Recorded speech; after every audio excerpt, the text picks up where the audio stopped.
Good morning. I'm live here in West Palm Beach at the corner of 25th and Tamarind, and I know it's dark right now, but during the daytime, if you drive by here, it looks like just a patch of greenery, but I'm actually standing on the final resting place of hundreds of people who were killed in the Great Hurricane of 1928.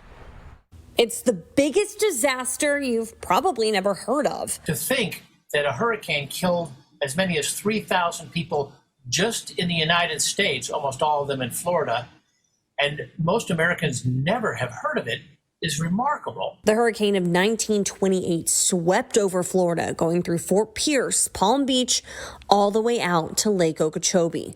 All the rain from the Category 4 storm flooded Lake Okeechobee, destroying its small dirt dike, resulting in towns like Belle Glade and Pahokee being completely washed away. We never will know the death toll. A reason these haunting images of the aftermath don't pop up in history books? The Great Depression overshadowed the storm in newspapers, and many of the people killed were Black migrant workers from the Caribbean, a group that was discriminated against during that time.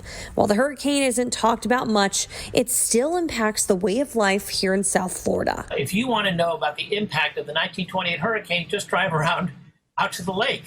That gigantic dike is there because of the 1928 hurricane. Instead of letting nature run its course, Floridians decided they wanted to keep farming around Lake O, an industry that still rules the area today.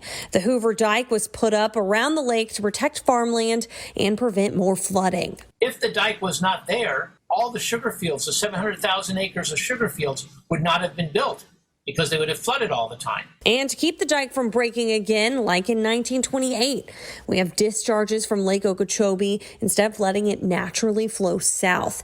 And of course, those discharges are the center of an environmental argument, since the lake gets algae blooms, and those are then released into waterways throughout South Florida.